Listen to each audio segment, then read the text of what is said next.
Good afternoon, and thank you so much for joining us for the webinar, Is the Diversity, Equity, Inclusion Agenda Under Threat in Australia?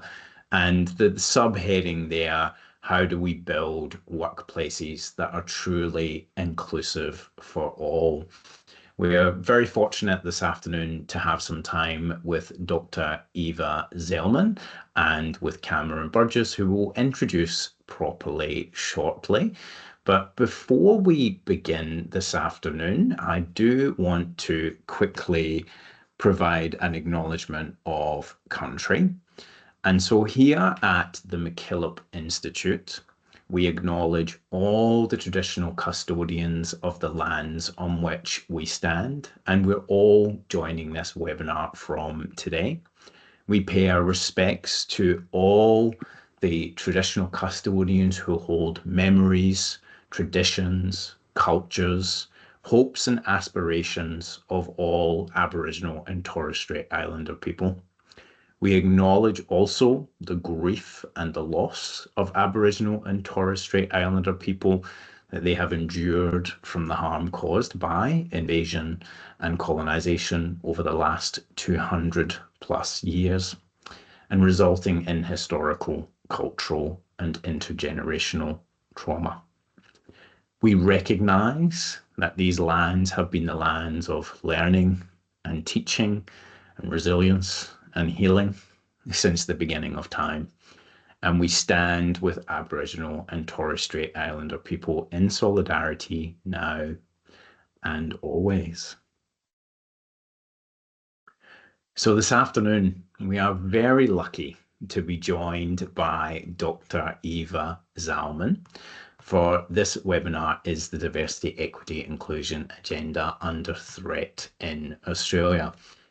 Eva is a certified diversity professional with broad experience in diversity, equity, and inclusion. She develops and implements DEI strategies, guides, and coaches leaders and HR professionals in DEI-related matters. Eva provides expertise about various diversity dimensions, including gender equity, disability, First Nations peoples, LGBTQIA+, and age diversity. Eva also has an extensive background in group facilitation and workshop development and delivery. Eva's got a master's degree in organizational psychology and a PhD in leadership and DEI. She's involved in research. She teaches DEI and leadership at Edith Cowan University. And prior to embarking on a career in DEI, Eva worked as an organizational development professional with a focus on leadership development, team coaching, outplacement, career development, and behavior assessments.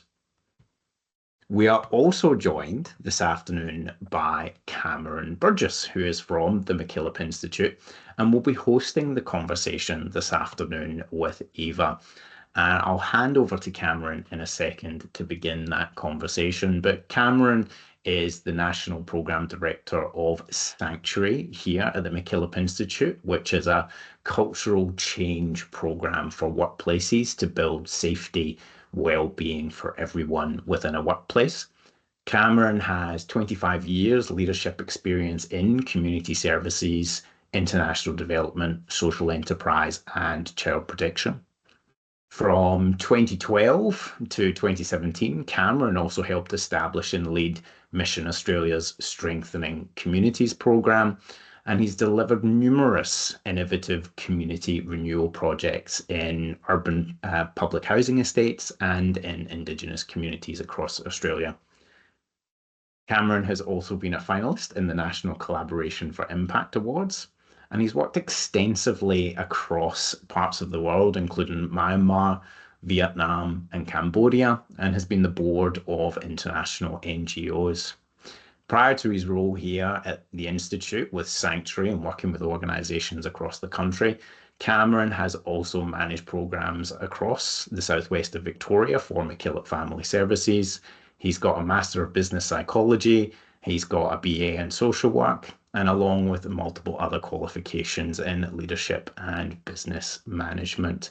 But I think Cameron's big passion really is about assisting other organizations to cultivate safe and healthy work cultures. And without further ado, I'm going to hand over to Cameron to begin the conversation with Eva. Thank you, Cameron. Thank you, Chris. And look, thank you all for joining us this afternoon or this morning if you're in WA. And just lovely to see the chat function being used, identifying the lands from which you're dialing in your part of the world. Look, just to echo Chris's sentiments, this is a topic that has really piqued people's interest. It's obviously very thematic and very timely, even as recently as the news this morning. But just to kind of orientate you to how we're going to spend our time together this afternoon. And just to let you know initially that we are also recording as well. So there were a number of people who wanted to participate in this webinar who haven't been able to. So they will be able to watch the recording. And if you are watching this recording from the future, welcome. We're very pleased to have you with us. If you do have questions over the duration of our time, which I'm sure you will, please use the chat function. Capture that question before it leaves your mind and just pop it in the chat. The way in which we're going to spend our time together is firstly, Eva and I are just going to engage in a little bit of conversation to really understand the landscape, the climate that we find ourselves in as a country. And Eva's then going to share with us some really helpful frameworks and insights around thinking about ways in which we can create that truly inclusive workforce. Towards the end of this hour, we're going to create space, around about 10 minutes, for you to ask those questions that you have.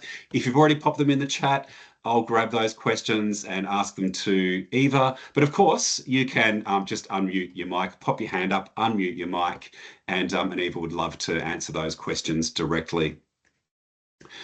So Eva, we are really pleased to have you with us all the way from WA. Thanks for joining us. Well, thanks for having me. And look, Eva, I reached out to you really on the back of seeing this article in LinkedIn News, which really piqued my interest. Google, a $3.7 trillion business. I mean, that is an eye-watering figure, 3.7 trillion. Announcing that they were kind of winding back their DEI approaches. So this commitment that they have had for a long period of time to engaging with underrepresented communities and having those reflected in their workforce. And curiously for me, I think have really benefited from a DEI agenda, particularly when you look at the composition of their very senior leadership team. We're actually heading down this path of winding it back. And it caused me to sort of go down the rabbit hole a little and learn that it wasn't just Google who were doing this. In fact, companies like Paramount, Ford, McDonald's, Bank of America were all beginning to kind of coming to this slipstream, which for me represented a bit of a change in the climate of how people were thinking about DEI in their workplaces. And hence the topic for this webinar is the diversity, inclusion, equity agenda under threat in Australia, or at least being rethought at this moment in time. And so, Eva, I think my kind of initial question for you is, what is the current state of DEI in Australia? You've got your PhD in this area, you're working in this field constantly. What's our current landscape? And what do you think may be the implications of this shift in climate that we're seeing on the international front? Yeah, really good question. And it's something we talk about a lot currently because it's so topical. And I think the short answer is that at this point in time, I don't see a significant change. There's a lot of talk and discussion around it, but I haven't really seen a change in terms of organizations pulling out and not wanting to do DE&I anymore. However, what I do notice speaking to companies, that some of them have sort of revisited their DE&I strategy and the purpose and maybe the why. Why are they doing this? And which I actually think is really important, because if the why isn't clear, why are we doing it? Why are you putting time and resources into something if we're not clear on why? From what I heard, companies do this and they go, yeah, we're still committed to it and it's still important, because the organizations who are focused on this often see it as a business strategy around attracting and retaining talent. It can also link with productivity, outcomes and innovation and so forth. So I haven't really heard companies sort of pulling out to the same degree as we hear about in the US. What I notice, however, the naysayers, and there's always been naysayers, they probably have a bit more fuel and they're more likely to speak up and question. Which I don't necessarily see as a problem, because we need to be able to understand what people are hesitant about, what their concerns are. So bringing that to the surface, I don't necessarily see as a negative. It's always been there. When I conduct training, I purposefully bring up those quite controversial points, so we can lift it to the surface and talking about it. But I think it's got more fuel, so we hear more about that. At this point in time, I'm not so worried that we're going to follow the US. I think in Australia, we differ in terms of our legislation. So we have, for example, since the last few years, psychosocial hazards as part of our work health and safety legal framework. So companies have to manage psychosocial hazards, and exclusion is a psychosocial hazard. So, and also last year we had that positive duty around sexual harassment. So now organizations have to be proactive. So sexual harassment doesn't happen. It's not just responding to it if it happens. Yeah. So there's a change. And also, even last week, Workplace Gender Equity Authority announced that we have need to have targets. So if you're a company more than 100 employees, you have to set targets to improve gender equity. So I think we're a little bit more protected. Yeah. What worries me, however, is if we get a change in government. So if we get a more liberal Dutton government, I don't know if things will change. What we've seen in New Zealand, when they got a national, more right-wing governance, we saw a decline sort of in investment around Maori rights and big changes happening there. Yeah, so that's a concern I have. Yeah, that's really interesting. And I just want to pick up on this word that you used earlier, hesitation. And you said that in the conversations you're in with organizations, you're actually bringing those conversations to the fore. And I'm curious to know, what do you think are the issues or the hesitation that organizations might have with DEI that would cause this overseas pushback, but here perhaps a questioning of it?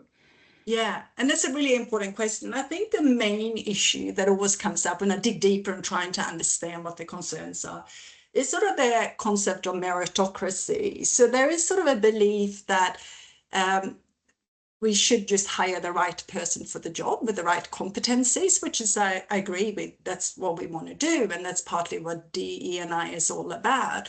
But it's sort of this fallacy and belief that the current state, the status quo, is that we're doing that we're hiring the right people. And now when we have DE&I initiatives, that we're not doing that. It's this perception that people of marginalized identities are free riding and getting jobs that they don't deserve, which is sort of generally not the case. I think sort of we need to unpack the meritocracy a bit. Currently, we don't actually hiring the best people for the job. There's so much data support that, where, for example, we see in all levels of leadership, women are more qualified than men for the same level roles. They have higher education and more experience, for example. So we know that people that belong more to marginalized identities, they are often more qualified, even when they are in those more senior roles. So we don't actually hire people on merit. We're trying to make that happen. So I think that's a big one. Okay. I think where we probably failed as diversity and inclusion professional is we've done a really bad job in including men in the conversation. And especially the white males sort of feel a bit sort of left out. And we know from data from Diversity Council Australia that it's particularly young white males that are sort of more against the ENI. And I think we've done a poor job addressing their needs and sort of the changing identity around masculinity and things like that. So I think we can actually do better. Another problem, I think, is the sum of DE&I initiatives have been ineffective. They've been tick boxing exercises. It's been maybe celebration and events, but no real change being made. So I think those are problems we need to address. Yeah, that's interesting, and it leads me to reflect that idea of doing work at the surface potentially. It leads me to reflect on our journey that we're on as an organisation. So we are currently, MacKillop Family Services and the Institute, implementing a commitment to cultural humility. And that's through the sanctuary model. So as an organisation, we're saying, how do we deeply practice cultural humility? But we're also supporting a range of not-for-profits and government to also embed a commitment to cultural humility. And I think our reflections as we're beginning that work is that certainly identifying and understanding bias, our personal bias, is the starting point, but it's become apparent pretty quickly that whilst that's a really important starting point, it certainly is not the end point. That's the on-ramp to the journey. So I'm just interested in hearing from you as I reflect on our experience, what are the common issues that other organisations are experiencing as perhaps they wrestle with going from a surface level expression to something that's meaningfully creating an inclusive culture? Really good question. I think where you're sort of talking about unconscious biases and that, I think a lot of organizations, that's what they do, that's what they focus on, but that's it. So the framework I will present shorter talks about, there's so much more we can do, but I think organizations don't actually know what to do and how to change it. So I think that's a challenge. But things I often hear about that the challenges the organizations are struggling with, one of them is around age diversity. So now we have sort of up to 5 generations in the workforce. And is this a perception that they're quite different, and how do we manage them, and different values and ways of working and that? So that's a big challenge. I think another thing with leaders,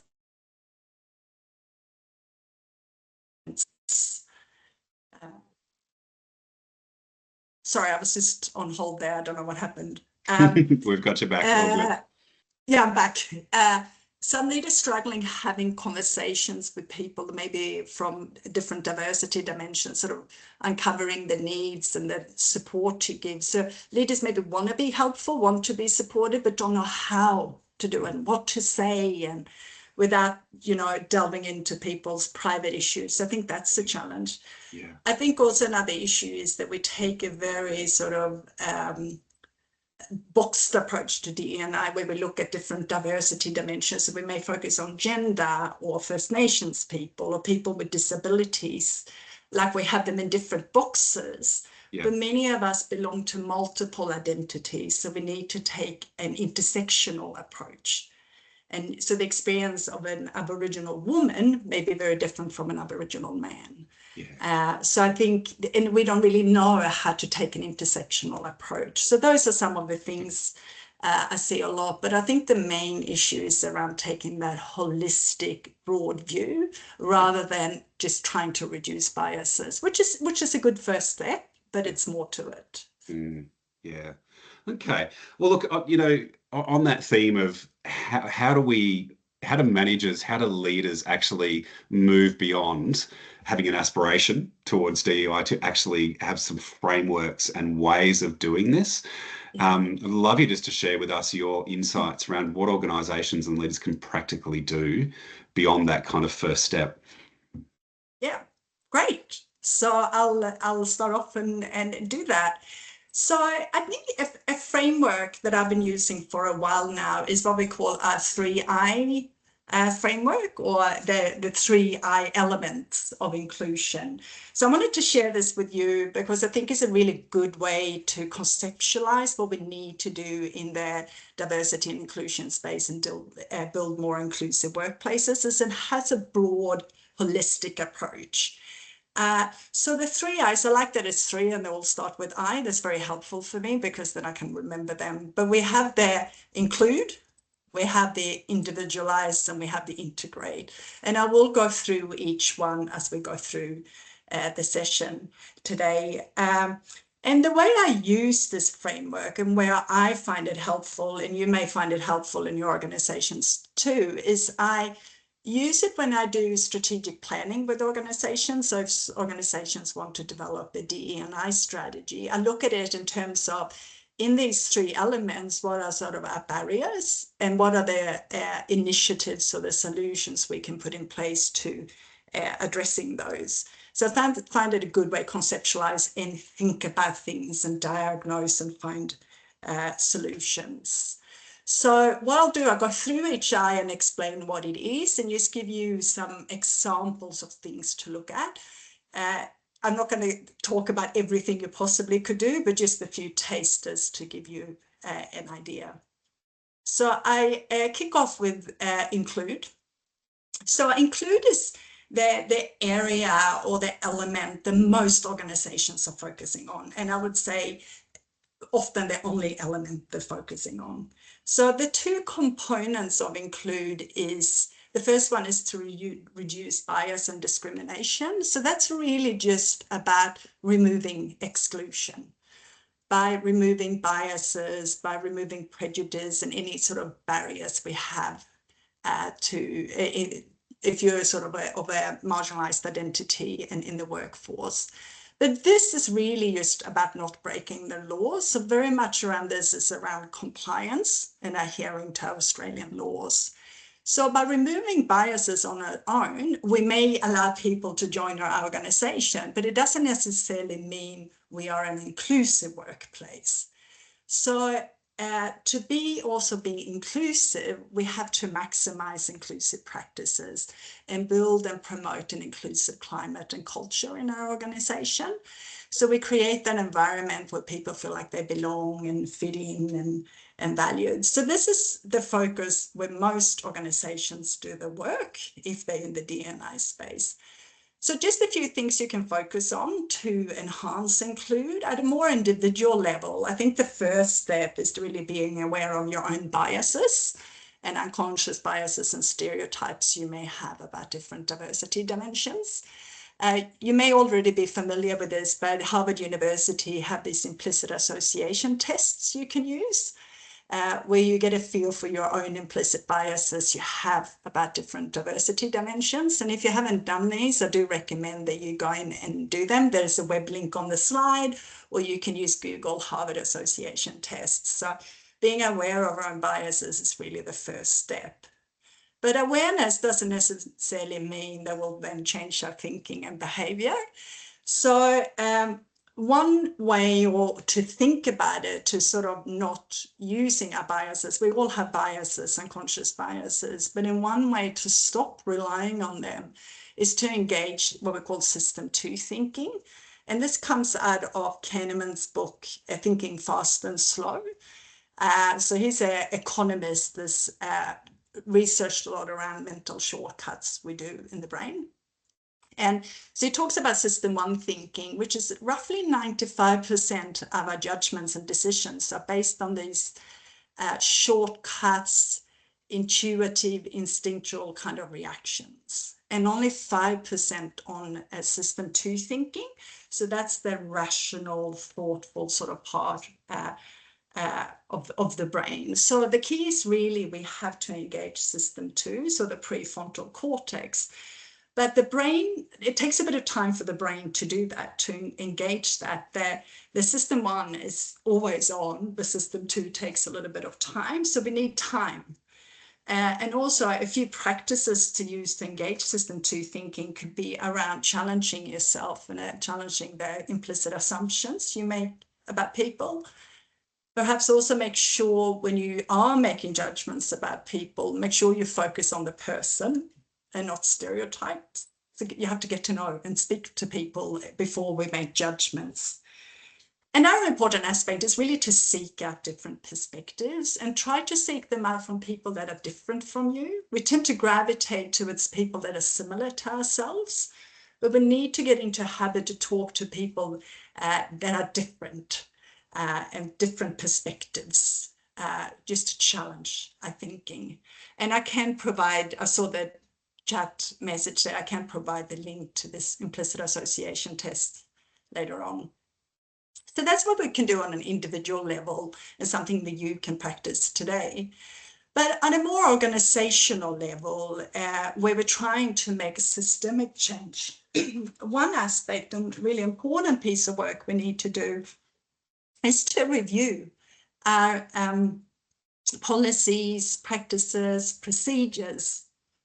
And what I like to do is to do an audit of the full employment life cycles and look at policies, practices, procedures, and make sure they are inclusive and try to remove any biases or discriminations that are built into them.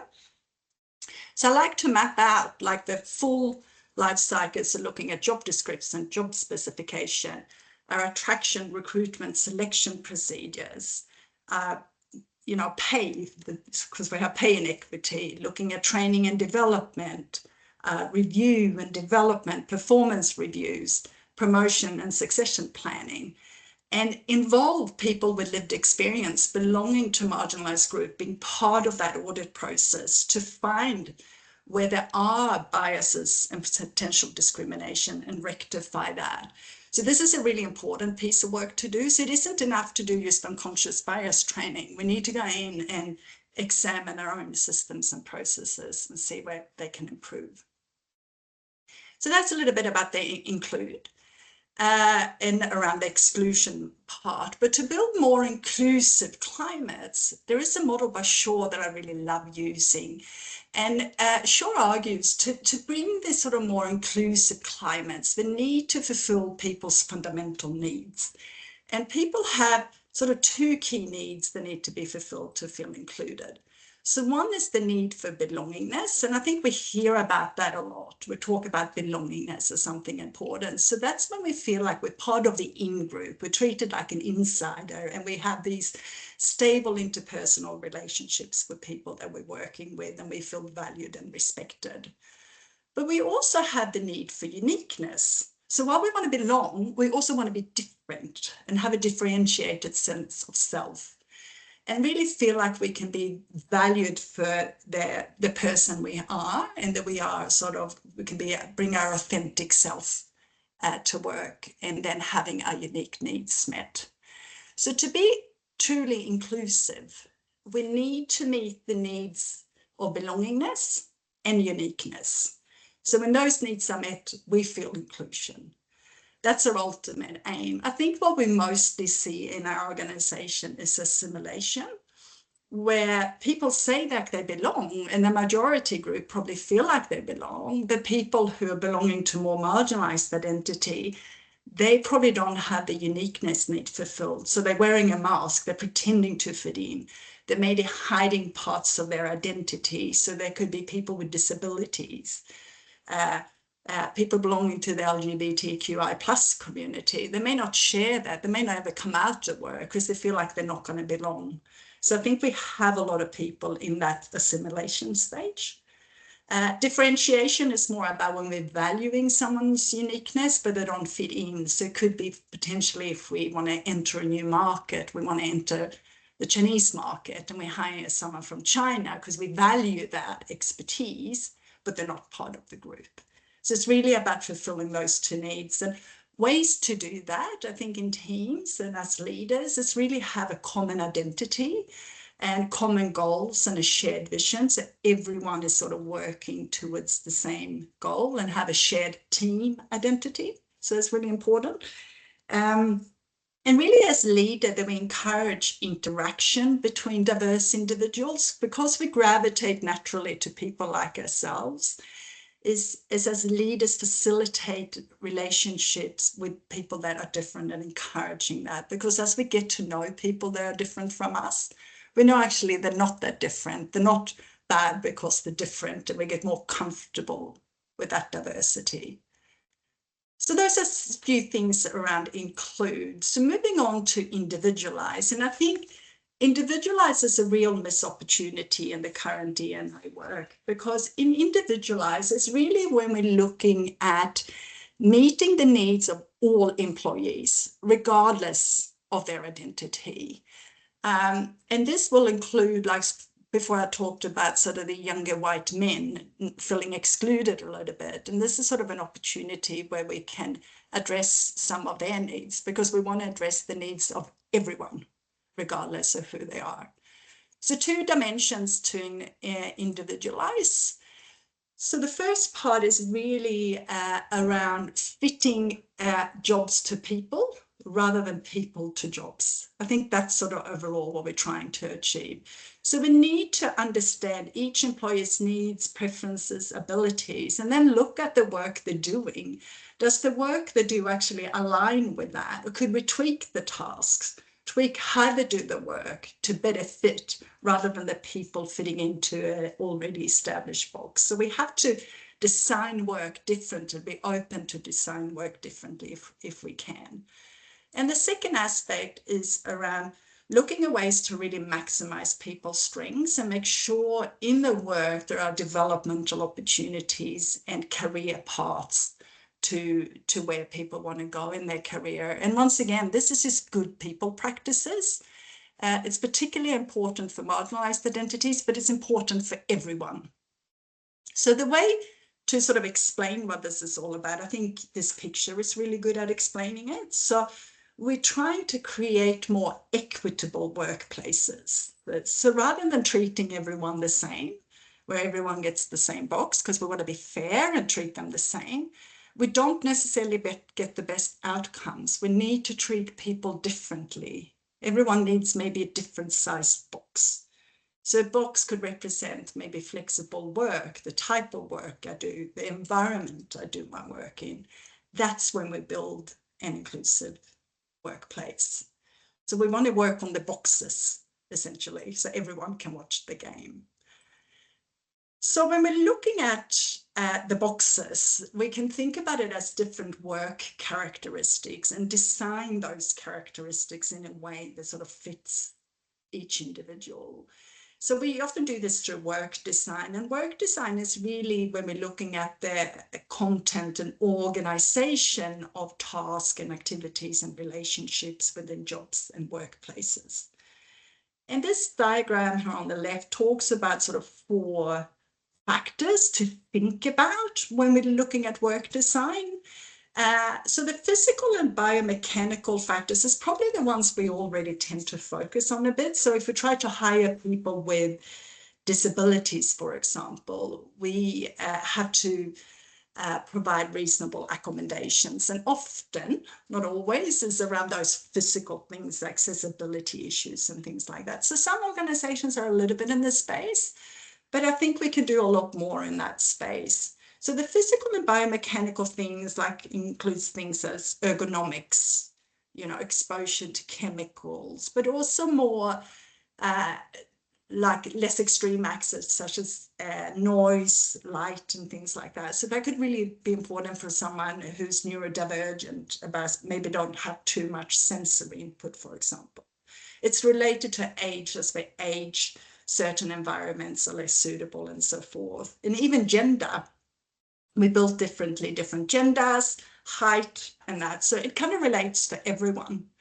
The cognitive aspects is really around the mental demands of our work, which once again could be important to consider from an age, neurodivergent perspective, and so forth. Most of the work design work fits probably in the psychosocial area. And if you're familiar with the codes of practice in terms of psychosocial safety, it's a lot of those factors around autonomy, around flexibility, around support, around skill and task variety and things like that. There's a lot of things fitting into this bucket, but overall it's really creating work environment with these work characteristics as much as possible align with each employee's needs and preferences, regardless of their diversity dimension. So this is sort of a framework to lean on for that. So the last one is integrate. And this is the one that really excites me, because this is sort of where the magic happens. So sort of this belief among leaders that if we bring diverse talents in, we will get performance enhancements and we get innovation. But actually, We may not, because also with diversity, we may get more conflict. There are challenges with diversity. So we need to be purposeful in how we leverage diverse talents. So I think that's really important, and very few organizations I'm working on actually are intentional around this. So two factors we need to think about in terms of integrate is to, first of all, as leaders and organization, facilitate knowledge exchange between diverse team members. So we share information, seeking out information, and we discuss it and elaborate and share different perspectives. And that's where we get the innovation and problem solving. Having diverse people in different departments not talking to each other isn't going to give us a diversity bonus. And relating to this is around enabling collaboration. So these sort of social processes that allows people to collaborate. Really important. So there are a multitude of things to think about in terms of doing this, such as the workforce composition, work styles and how we work together and so forth. But what's underpinning really the success of Integrate is to develop a psychologically safe climate. Because if we don't have that, we're not going to get integration of ideas. So psychological safety is really that shared belief that the work environment is safe for what's called interpersonal risk-taking. So it's safe to speak up, it's safe to question, it's safe to challenge the status quo, it's safe to admit failures and so forth.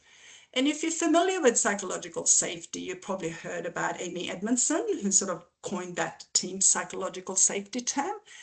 And in her research, she finds, where she looked at the relationship between diversity and performance, she found in her data with sort of healthcare, pharmaceutical companies, that the relationship between diversity and performance was there was no relationship, or there was a negative relationship. So meaning more diversity didn't actually really mean higher productivity.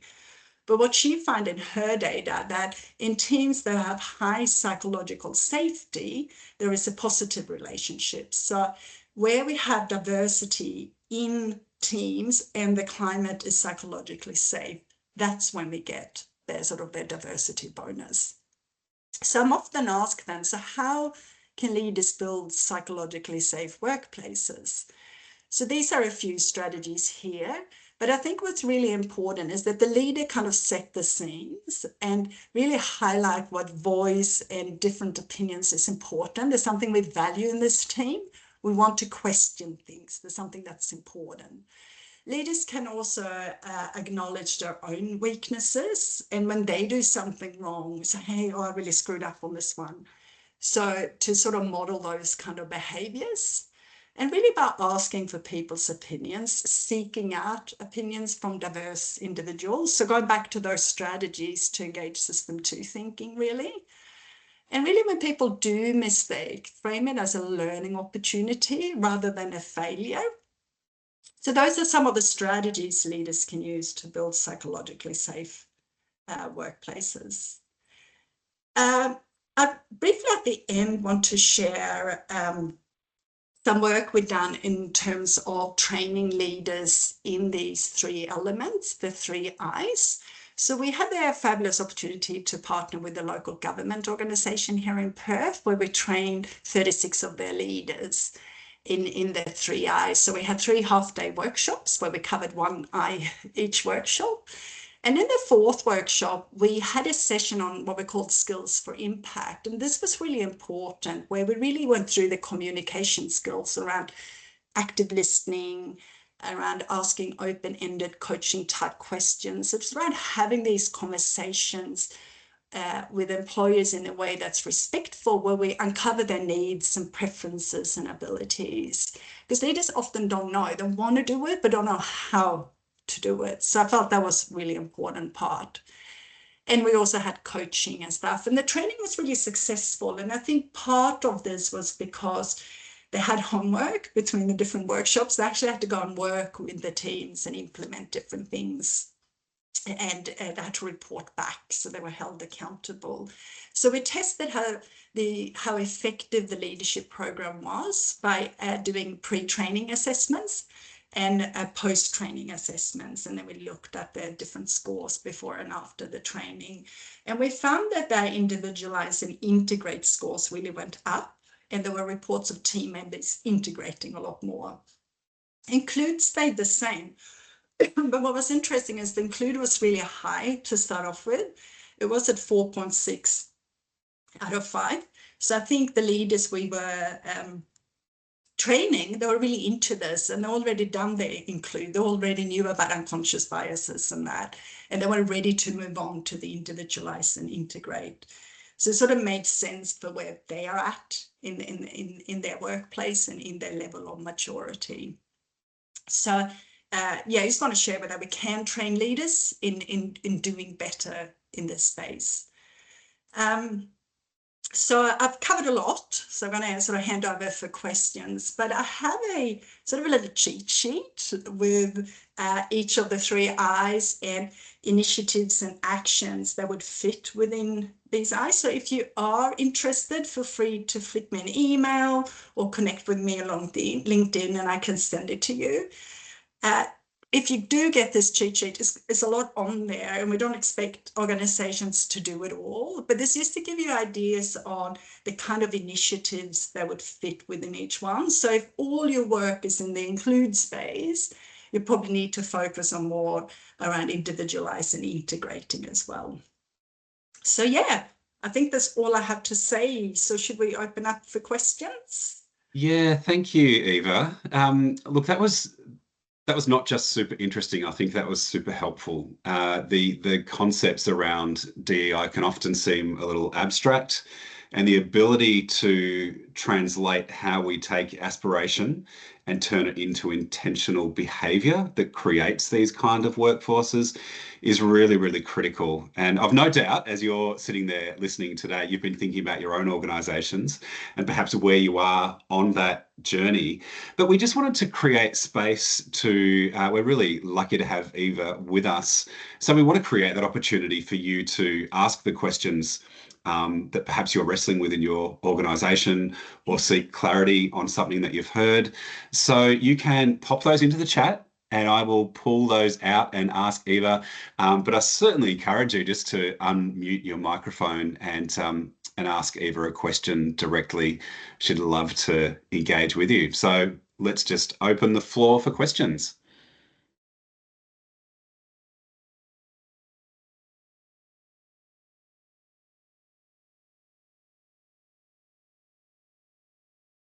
I'm happy to start. I definitely have a question, if that's okay. Yeah. Go for it. Thanks, Chris. Yeah, Eva, thank you so much. That was such a powerful presentation, and there was so much in there to take away and unpack. And there's clearly a lot that organizations can do to be more inclusive. But I imagine, especially for an organization starting out on this journey, that could feel a bit overwhelming potentially, and especially with the 3 I's, which I absolutely love. Where would be a good place to start? You know, for example, with the 3 I's, is there one that you would start with first? Is there one that's, you know, for a better expression, more important than the others? Yeah, where do you start? Yeah, good question. And I'm always worried about talking about this because it's so overwhelming and so much to do. But I think if you haven't even started the journey yet, start with include and with removing biases and the first step there, because that's adhering to the law, that's compliance. So if you're not compliant, we need to at least start there. So if you haven't started. But I think one thing that's really important is to assess your organization. So rather than me saying now, oh, do this, this, and that, it's really understanding what the pain points are. So engage with people with lived experience who are marginalized, maybe in your workplace, and let them guide you. They will know what the biggest issues are. So I think that's really important. So it isn't sort of a best practice of do this first and then this and that. It's really very dependent on your organization. But I think there is a reason for most organizations do include first. I think that's sort of a natural progression, starting with the include type action. So their compliance bit, but then building more inclusive workplaces and then moving on to individualize and integrate. So I think that's where most organizations start, and it's probably a good start. But we shouldn't forget about the other two I's, and they are important, and we need to address those in order to be fully inclusive. Thanks, Eva. And thank you, Judy, for the link in the chat there, harking back to the beginning of this conversation around the path that Australia may or may not go down. Got a question from Melissa. Yeah, you sort of answered it in that last little bit, but I was just wondering, how do you address, when you're implementing it, pushback? When you have people go, I'm not willing to do that. Yeah. And it's such a good question, because I actually think that's the hardest part of doing DEI work, is to push back and getting buy-in. And I think what's really important with what I talked about before is be very clear on the why. Why are we doing this? And having the executive teams and the CEO bought into it. Because I think if not, we're not going to get very far. We get to the compliance bit and that's it, and then we're not going to go any further. So I think the why is really important.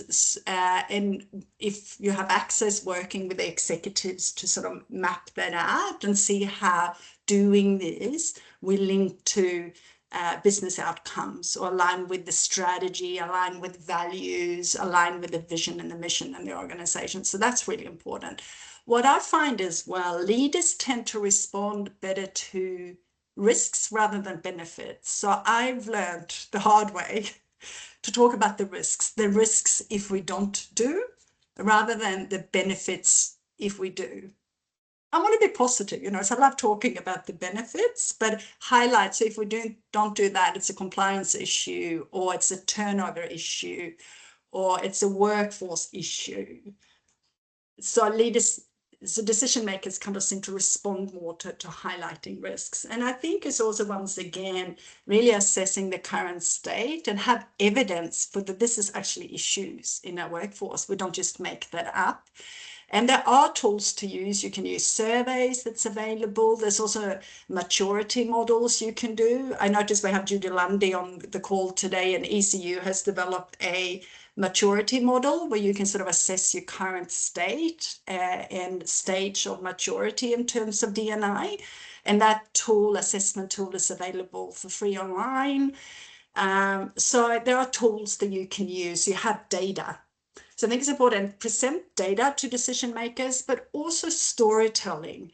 People with lived experiences sharing the stories. So you have to engage both the heart and the minds.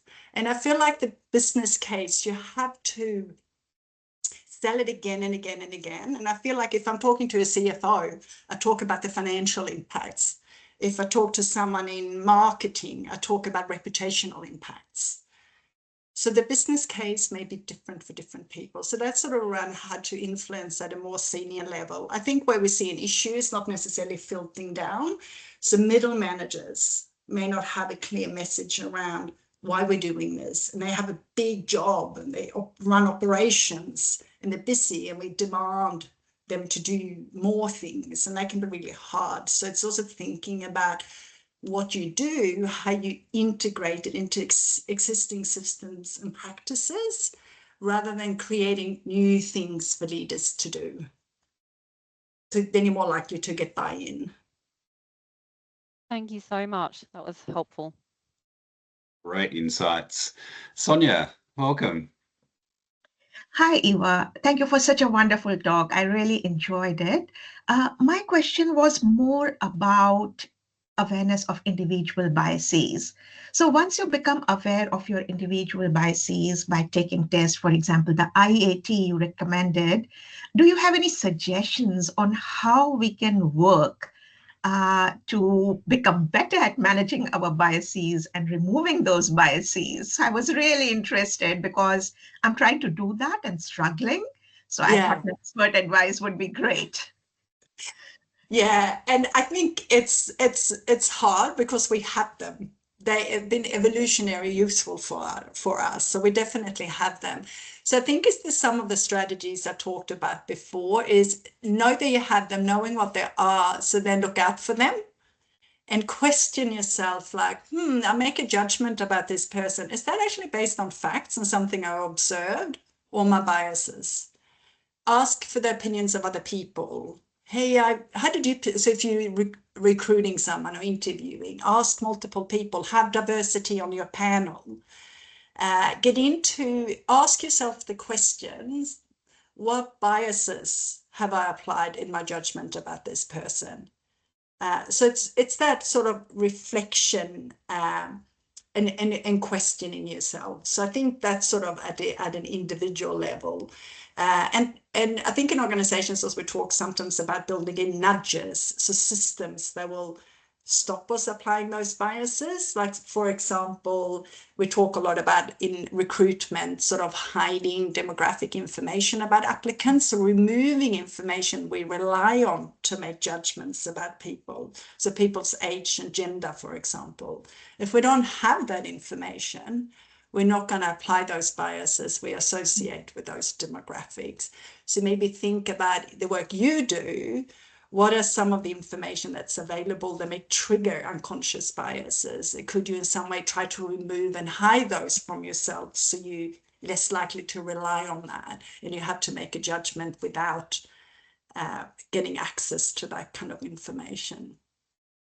Thank you so much, Eva. Great. So it's that system 2 thinking, isn't it? That requires time and intentionality to think about our thinking. Yeah. Other questions that people might have, either in the chat or just live for Eva? I've got a curious one while we're waiting, Eva. I'm just interested in your view on how Australian organisations and leaders are doing when we think about those 3 I's, perhaps as compared to other parts of the world. Yes, I don't actually really know, but what's very interesting, I'm currently teaching a diversity, equity and inclusion unit at ECU where we have a lot of international students. And it's so refreshing because they're from Bhutan, India, Colombia, and talking to them, they think we're doing so well in our Australia in terms of equity and inclusion. They just think, they just think we're fantastic in many ways. Right. And so it's so refreshing because I always think we can do better because I always look at the problems. So compared to some countries, we're probably doing well. Compared to other countries, so probably if we're looking more at Scandinavia, that tend to lead the way a little bit more. We have a long way to go. We're really improved in terms of gender equity. So the World Economic Forum has a ranking every year around gender equity. And about 5-6 years ago, we were number 56 on the list, and I think we're number 24 now or something like that. Don't quote me on that because I haven't seen the latest list, but we're sort of improving. We're not on top of the list, but we sort of, slowly improving, I would say. Yeah, lovely. Thank you. Any other last minute questions or comments? Oh, here we go. Thank you, Angelina, in the chat. Thanks for the great session here. What's your view on hiring for diversity, yet we don't want the core culture, which includes expected behaviours and values, to be disrupted? So I'm not sure if I understand the question. And Angela, if you're confident to unmute. Hi. Yeah, sure. Thank you. Okay. So, just wondering what is your view? Because when we talk about hiring, we always come with the notion that we want to hire for diversity. That means you want to make sure, take for example, you have the panel of male and female interviewers just to make sure that your candidates have male and females as well. That could be one aspect, but there could be other aspects of, looking at diversity when you're hiring. Question is, when you look at you put diversity as a matrix in the hiring, then how do you make sure that at the same time you want diverse perspective, diverse views, but you want to make sure that your core culture, which you have a certain way of expecting people to collaborate together. So you don't want that culture to be disrupted. At the same time you want diverse views. So I find that a little bit difficult to manage. Yeah, I think you're raising a really important point, and thanks for clarifying. I think what we hear a lot is culture fit. We want to hire for culture fit, and the term fit is used a lot. And to me, now it's like, what do we mean by that? How we define culture fit? Do we mean that we want everyone the same and think the same? Or do we want what I call culture add? So I think we have to kind of separate culture and then around acceptable behaviors. So a lot of organizations have sort of policies around what's acceptable, respectful behaviors, and everyone should adhere to those, and they're really important to have. But outside that, we can be very diverse and very different. So we can be very different, yet behave in different ways. And some organizations hire for values, so they have the values and they assess against the values. And most of the time they have values around respect, integrity, and a lot of organizations have very similar values. And it's a good way maybe to assess that sort of, if we use the term culture fit, which I'm a little bit hesitant to use, to see maybe how they align with values. They're quite broad and universal. So I think that's could be a good way to get sort of around that problem. But we're not saying that we should hire diversity and then hire people that are disrespectful, or we shouldn't hire people that don't have the skills we need for them to do the job.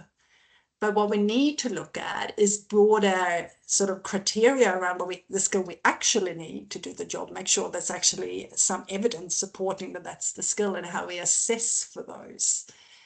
Because that's where sort of biases creeps in. So I don't know if I answered your questions. There's a lot of sort of nuances to it.